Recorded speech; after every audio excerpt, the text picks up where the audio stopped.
We've made it to the closing keynote of what has been really a fantastic Paris summit. I'd like to say bravo to the organizers, to the Asia Society France team. This has been a day of fantastic discussion, debate, exchange of ideas. Yes, it is 32 degrees Celsius. It feels like 33 degrees Celsius in this room. As an American, fellow Americans in this room, that's about 91 degrees Fahrenheit. But this summit is sizzling. We're making it happen. Thank you to the Asia Society France. It's been wonderful. And organizers have saved the best for last with a keynote fireside chat with the Honorable Dr. Kevin Rudd, who, as Jamil highlighted just then, is the president and global CEO of the Asia Society, president of the Asia Society Policy Institute, former prime minister of Australia, former Australian ambassador to the United States, etc. And Kevin, really wonderful to see you here in Paris. Thank you for making yourself available to everyone here at the summit. Thank you. It's great to be here. So ahead of this discussion, I went back into my notes. This is a worry. And I looking into previous speeches that you've given and previous interviews that you've given to CNN, including an interview that we did. And this is an interview that came from 2015. So if we were to step into the time machine, this is the era of peak Obama-core global optimism. This was the era of the Paris Climate Agreement when that was signed. This was when the Iran nuclear deal was reached, etc. And U.S. China relations and tension was a talking point then.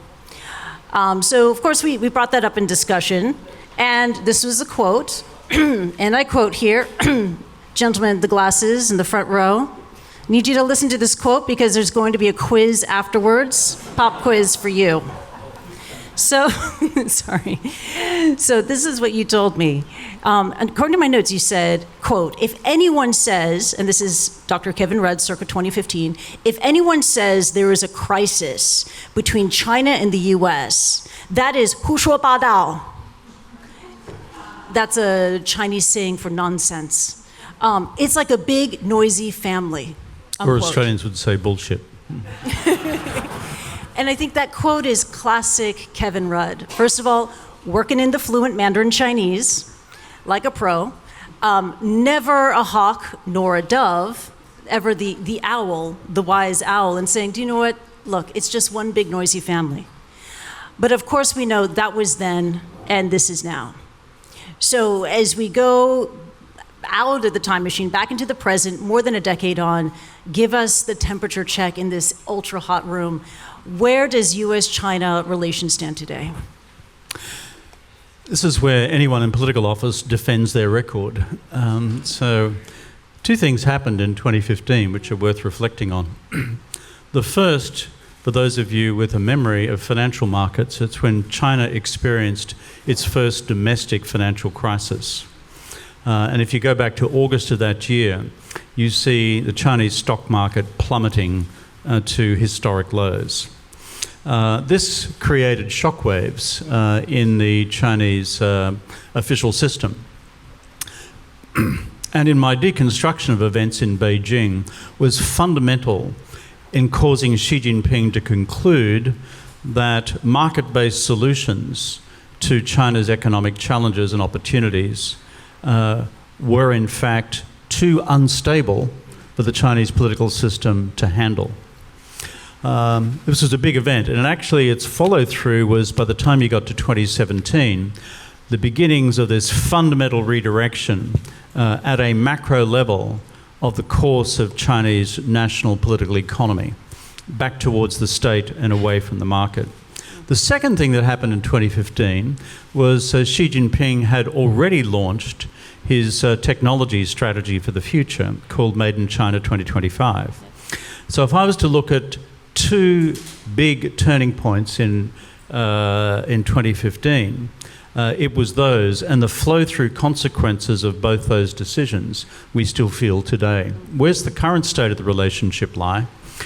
Look, if you try to look at the entrails of Xi Jinping and President Trump and the most recently concluded summit in Beijing, it is effectively what I describe as a temporary mutual stability pact.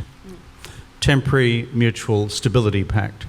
None of the fundamental economic tensions, none of the fundamental technology tensions, and certainly none of the fundamental geopolitical and geostrategic tensions have been resolved from the perspective of either party. But they've concluded that in both their interests, which are to do with economic stability and not further exacerbating the tariff war, they've decided to call time out. Yeah. But to call it anything more than time out, I think misreads the times. Will it be time out for the rest of this year? Probably. Next year? Probably. 28, for me, question mark. You call it a temporary strategic stability pact. The words that they used in the readout after the May summit in Beijing was strategic stability. Both sides agreed to strategic stability. But in the eyes of Beijing, in the eyes of the Trump administration, what are their definitions of that? And where's the middle section in the Venn diagram? That is a question which you get different answers from depending on who you discuss this with in the Trump administration. And I've not been back to Beijing since then to interrogate our Chinese friends. I think from the American lens, if you go through the component parts of this formula, which I won't use the Chinese, you already reprimanded me for that. No, please do. No, I'm not. We have students among us. Okay. 稳定性的战略稳定。坚实性的战略稳定, positive strategic stability. And so nothing happens in the Chinese system with language like this unless it's been worked over and worked over and worked over, as you know from your time looking at these things. So what does it mean? Being constructive, that is 坚实性, about those areas that we can cooperate, and that is both in the economy and in elements of social policy, maybe even in the environment, but not with the Trump administration. Strategic stability is code language for be mindful of our Taiwan red lines, otherwise all bets are off, and we will then be automatically catapulted into a period of strategic instability.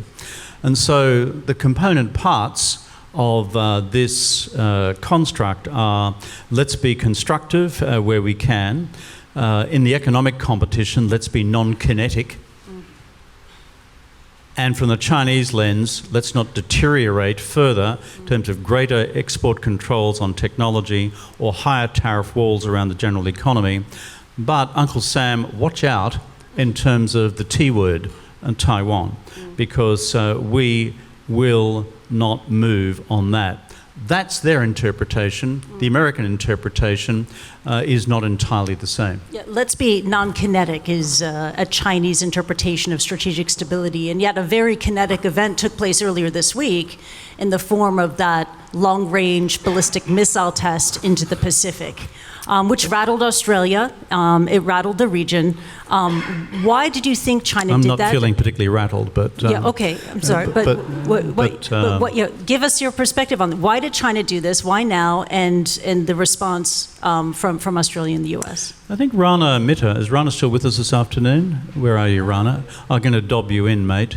By the way, full disclosure, Rana was my supervisor when at the tender age of 59 I started my DPhil at Oxford. And he mysteriously participated in my ability to pass that course. So Rana, I love you dearly.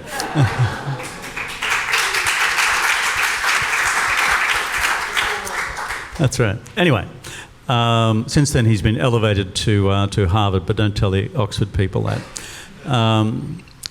But he said this morning, it was a great phrase, a very Rana-esque phrase, where he said this was a piece of geostrategic throat clearing by the Chinese.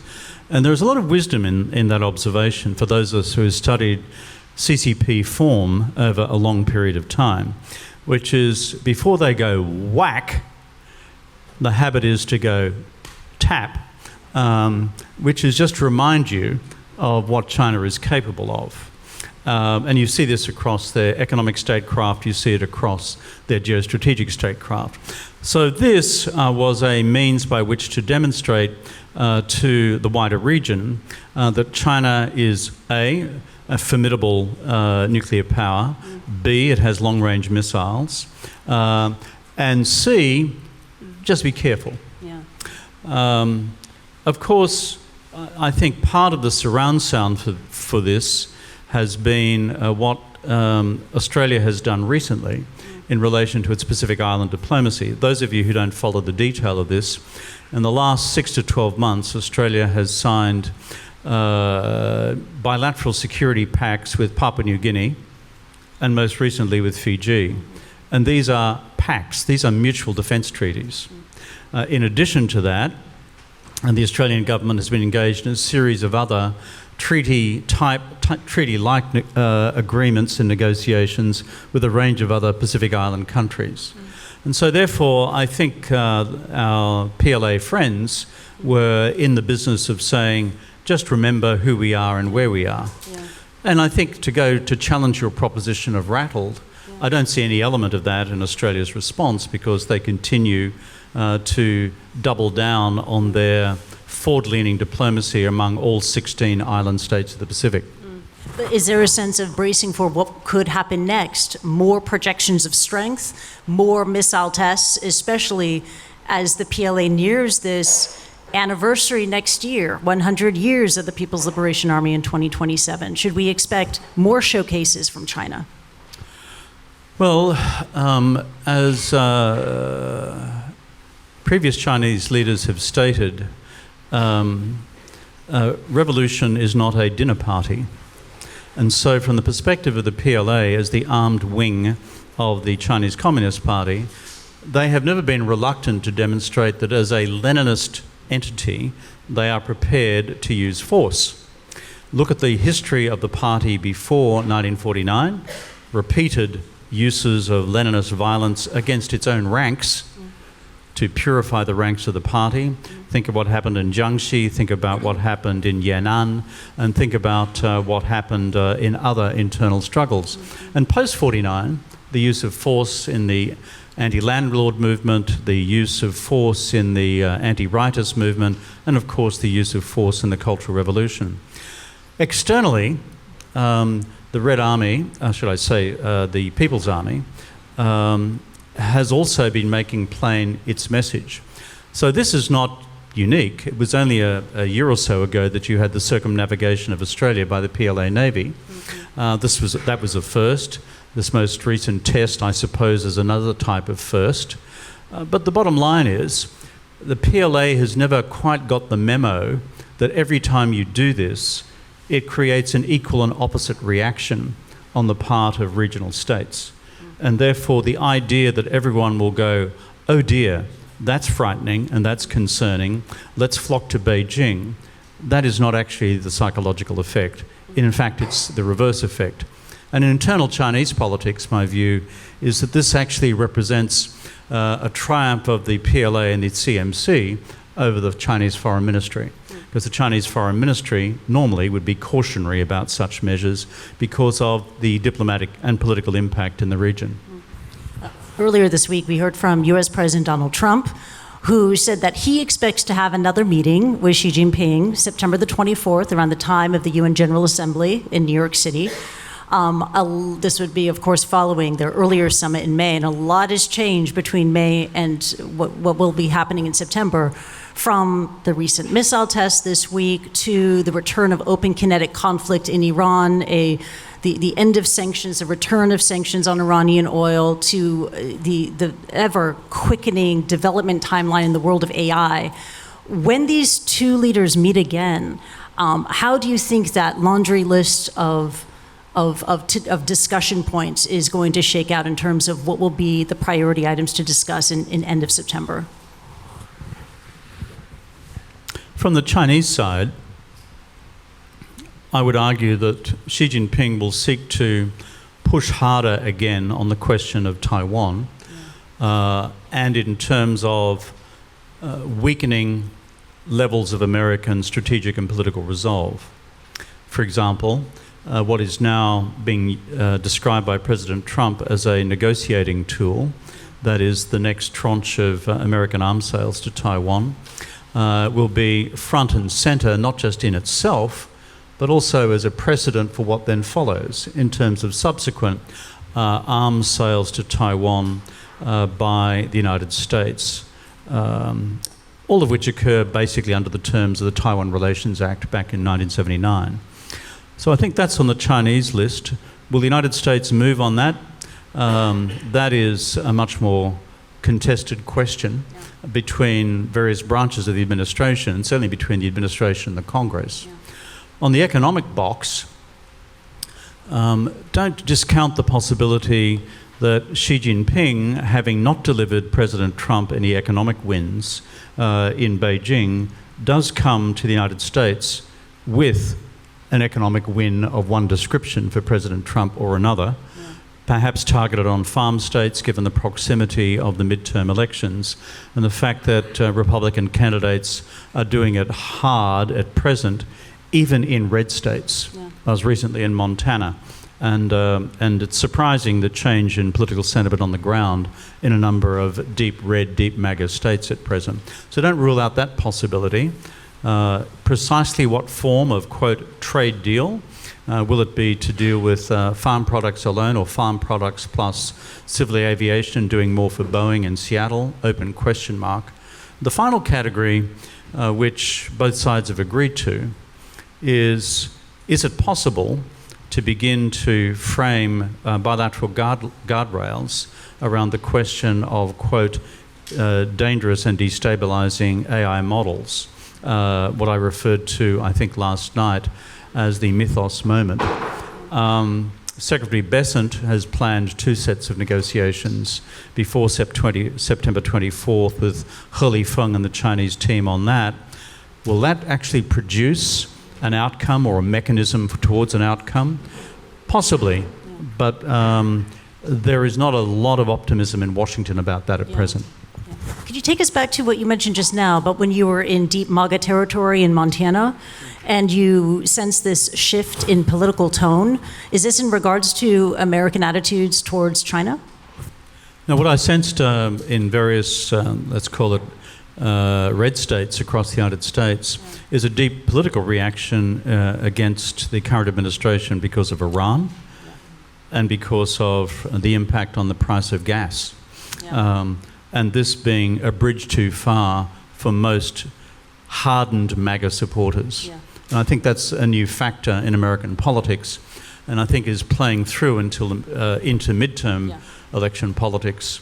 But there's a long way to go still between now and the first Tuesday in November. Absolutely. We'll see that play out in the midterm elections. Taiwan. That is Xi Jinping's red line. As you said, if this September 24th summit does go ahead, Xi is going to push hard on Taiwan. At the last Trump-Xi summit in Beijing, there was no mention of Taiwan in the White House readout. When you most recently served as the Australian ambassador to the United States, behind the scenes, what kind of discussions were taking place among policymakers about Taiwan? How, when Taiwan is omitted entirely in the readout, is Taiwan part of the equation at all with the Trump administration? Could you give us a look into that, and also how worried should Taiwan be? Well, without reflecting on what I did in my last job, because that would probably get me into trouble, well, more trouble, let me reflect on Taiwan more generally as the dynamic in U.S. China relations. If you look carefully at 2 pieces of evidence, if you accept the proposition that deterrence of China on Taiwan has 2 constituent parts. One is the capabilities set of the United States Armed Forces in the Indo-Pacific region and that of their allies, and how those assets are deployed on a given day and around given contingencies and realities. And the second is the Chinese net calculus of American political will. Remember, deterrence equals capability plus will, in terms of a conclusion by the Chinese leadership that Taiwan is too difficult of a military proposition. On the first of those legs of the deterrence equation, which is the capability set of Indo-Pacific Command, Indo-Pacific Command, as I've observed it, has not changed its capability set or its pattern of activities. I'll add one caveat in a minute to do with Iran and Gulf deployments. Monsieur le Ministre, bienvenue.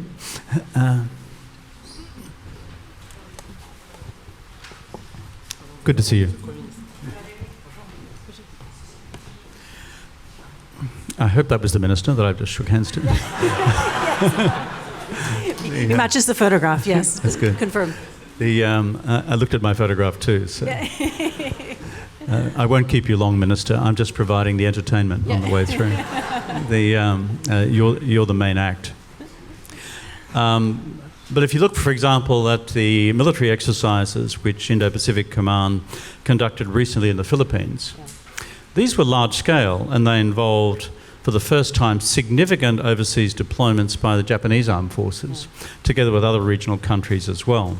And this was really at about the same time as the summit was being held in Beijing. So before we look at the declaratory aspects of US policy, that is what President Trump has said in interviews about Taiwan, the operational military reality on the ground on the part of Indo-Pacific Command has not really changed. The caveat was that because of what's transpired in Iran and in and around the Gulf, there has been a transfer of assets into the Indian Ocean from the Pacific Ocean, and that has been real and measurable. But as things begin to stabilise and normalise, that will also rectify. What will take longer to rectify is the impact in terms of what's called magazine depth, or the inventory of weapons and equipment, or weapons in particular, that have been discharged and used already in the Gulf. On the declaratory side, which is the other part of the deterrence equation, President Trump gave a famous interview coming out of Beijing to Fox and Brett Baer, which my haiku summary is as follows. A, Taiwan is a very long way away. It's 9,500 miles from the United States, and it's 59 miles from Taiwan. Actually, it's closer to 100 miles, but let's not get picky. Point two, that Taiwan stole all of our semiconductors. This is President Trump's position. Point three, I don't think they'll invade while I'm around, but they could do so just afterwards. And point four is everyone should just be calm. Now, if you're sitting in Taiwan, these were not the ingredients of calmness-inducing remarks. But as I said, at the same time as these things have been declared, the operational reality of Indo-Pacific Command had not changed one bit.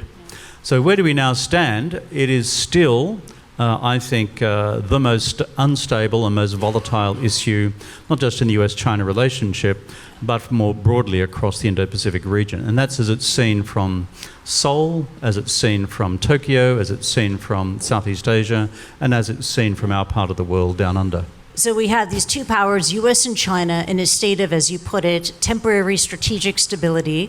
When Trump and Xi meet again, presumably, according to Trump, end of September, this is a relationship that will be tested by Taiwan. There may be opportunity to support the relationship in terms of new economic deals to be announced, and also if they decide to come together and introduce guardrails in regards to AI as it becomes increasingly powerful. Setting the stage for the next meeting between Xi and Trump, the platform for grand power bargaining that takes place. Could you give us a sense of the back channels that leads up to the next summit and the role that the Asia Society plays in this? No. We just want to next hear the secret question. sauce. I think, look, the bottom line is we at Asia Society know members of the U.S. administration very well. We work with them very closely. Secondly, we work very closely with Secretary Bessent. And if you look at the machinery of the U.S. China relationship at the moment, Secretary Bessent, the Secretary of the United States Treasury, is the key interlocutor with the Chinese. His counterpart is He Lifeng, and He Lifeng has also a parallel mandate from Xi Jinping.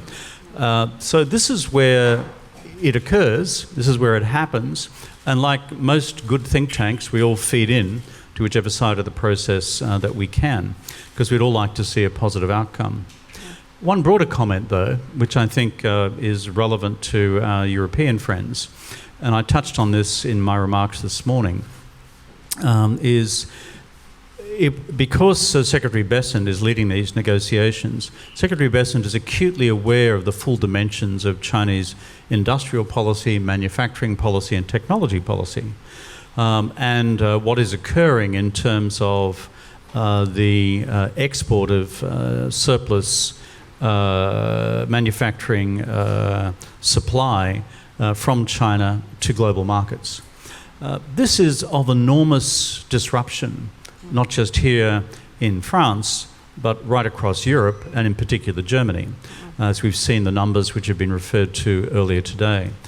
This will not be absent from the discussions which are had with the Chinese side. And therefore, as I've indicated earlier today, this is so much part of China's own development equation, doubling down on investing in industry, doubling down on investment in manufacturing, doubling down on investment in technology through the so-called new productive forces, and subsidizing these enterprises to a degree which is somewhere between 3 and 9 times the average subsidy level which apply to the OECD, depending on the individual sector we are talking about. So therefore, this looms very large, not just in Brussels, not just in Paris, not just in Berlin, but frankly, right across the rest of the world, including in industrializing Southeast Asia. So this will be a large question, also sitting across the background of whatever occurs on 24 September in Washington and beyond. We have hit time. We'll leave it at that. Dr. Kevin Rudd, thank you for answering my questions. I'm sorry we didn't have enough time to open up to Q&A. I was very greedy there. But also like to thank you for your leadership, for your society, and also for global diplomacy. So let's give it up for Dr. Kevin Rudd. Thank you very much.